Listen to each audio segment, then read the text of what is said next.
ቃልሙድ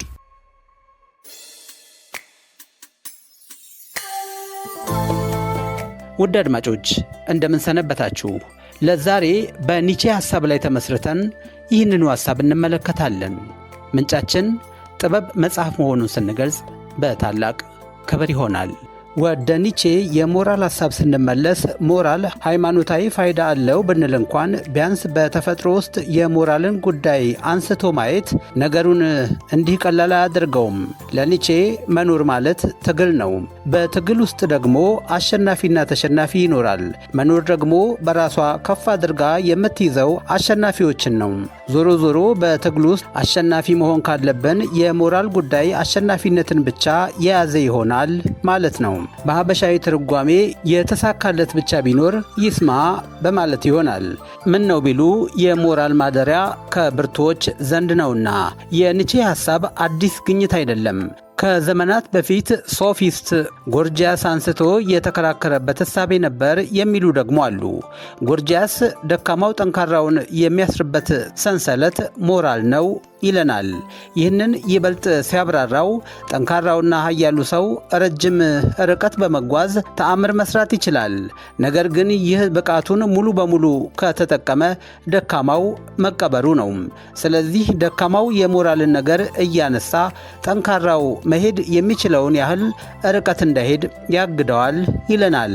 ጠንካራ ሁሉ ተፈቅዶልኛል ሲል ደካማ ማድረግ የማይችለውን እየመረጠ አምላክህ አይወደውም ይለዋል። ይህን ጊዜ ጠንካራው በሁለት ሐሳብ ተከፍሎ ይዋዥቃል። በማድረግና ባለማድረግ መካከል ይወጠራል። የሞራል ጉዳይ እንግዲህ ነፍስ ዘርታ ትንቀሳቀሳለች። አንድም ከአመፅ ጋር ሌላም ከመታዘዝ ጋር። እግዚአብሔር የለም ለሚለው ሰው ግን ያለበትን ለመድረስ ብዙም አይቸገርም። እንደ ልቡ ሮጦ እንደ ሐሳቡ ተንፈራግጦ ያለመውን ይጨብጣል። በአምላኩ መኖር ለሚያምን ግን እንዲህ ቀላል አይደለም። ይልቁንም የብርቱ እርምጃ በደካማው ሐሳብ ስር የወደቀ ነው። ለማያምን ሰው አለማመኑ በራሱ አምላኩ ነው። ኒቼ እግዚአብሔር ይከለክላቸው የነበሩ ከሞራል ጋር የተያያዙ ነገሮች እንደነበሩ ባይክድም ከሱ ሞት በኋላ ግን ነገሮች ከሞራል ጋር የሚያያዙት በሰው ልጅ መልካም ፍቃድ ብቻ ነው ይላል። ይሄም ነገር የገባው የሚመስለው ዶስቶቭስኪም በኢቫን አማካኝነት ሲናገር እግዚአብሔር ከሌለ ሁሉ ነገር ተፈቅዷል ይለናል። የሚያስፈልገው ጥያቄ ማድረግ ብቻ ነው እንደማለት ነው። ብዙዎቹ ፈላስፎች የሰው ልጅ ስለ ሞራል ሲያወራ ቅድሚያ ሊነሳ የሚገባው የጥሩና የመጥፎ ነገርን መመዘኛ ነው ይላሉ። በአንድ ማህበረሰብ ውስጥ ጥሩ የሚባለው ነገር በሌላው ማህበረሰብ ዘንድ ጎጂና መጥፎ ይባላል። ለምሳሌ አንድ ሰው ከሚስቱ ውጪ ከሌላ ሴት ጋር ቢዳራ ማህበረሰቡ ኃጢአት የሚያደርገው ምናልባትም የዚያ ሰው መጨረሻ ገሃነም ለመሆኑ አረጋግጦ በማስተማር ነው። በሌላው ማህበረሰብ ዘንድ ደግሞ ይህንኑ ድርጊት አለማድረግ የደካማነትና የልፈስፈስነት ባህሪ ተደርጎ ይወሰዳል እንጂ ከገሃነምና ከገነት ጋር ጉዳዩን የሚያገናኘው ነገር የለም። እንዲሁም የዚህ ማህበረሰብ ፈላስፎች ኃጢአት የእውቀት ማጣት ውጤት እንጂ የሞራል ጉዳይ አይደለም ይላሉ። ይህ ሲብራራ አዋቂነት እያደገ ሲመጣ ከኃጢአት ትርቃለህ እንደማለት ይሆናል። እዚህ ላይ የሚነሳው ጥያቄ ታዲያ በአዋቂነት ከኃጢአት መራቅ ከተቻለ ኃጢአት የሚባል ጉዳይ በራሱ አለ ማለት ነው ይሆናል። ለዚህ ደግሞ በተለይ የዘመናችን ፈላስፎች ከጥንታውያኑ የተለየ መልስ አላቸው።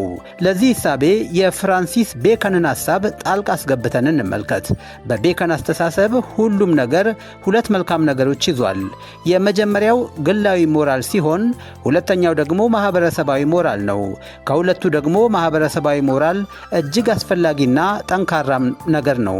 ምክንያቱም በግላዊ ሞራል ውስጥ ሰፊውን ቦታ የሚይዘው እኔነት ነውና፣ እኔነት ደግሞ ከሰብአዊ ሞራል ይልቅ ተቃራኒውን ለመፈጸም ሰፊ ዕድል አለው። ዞሮ ዞሮ ሰው ባሪያ መሆኑ አይቀሬ ነው። ምን ነው ቢሉ አታድርግ የሚል እስር ቤት ማህበረሰቡ ፈጥሮበታልና ይለናል። አልደስ ሃክስሌይ ይህን ሐሳብ ይቃወመዋል። እንደ ሀክስሌይ አስተሳሰብ ሞራል ማለት ጠንካራ ሆኖ ደካማውን መርዳት ነው። ሞራል ባጭሩ በሰብአዊነትና በክብር የታጠረ ነገር ነው። ከዚያ የወጣ ነገር ሞራል አልባ ድርጊት ይሆናል። ስለሆነም የሞራል ግብ ሰላም ሲሆን ከሞራል የራቀው ነገር መጨረሻ ደግሞ ጦርነት ይሆናል ይላል።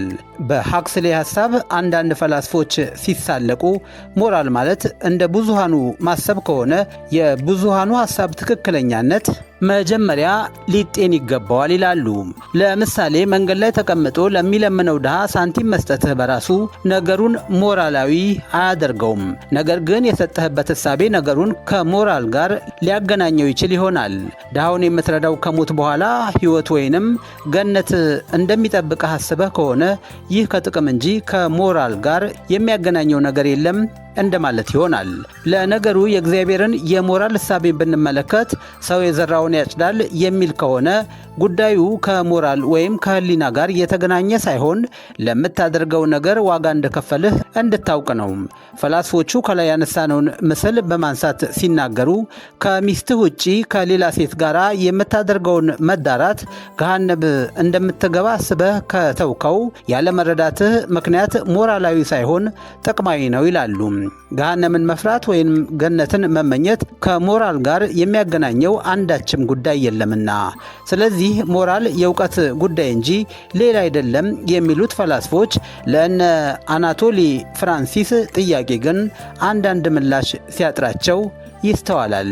ለአናቶሊ ፍራንስ ብቸኛውና ትልቁ የሰው ልጅ ሞራል ንጽህና ነው።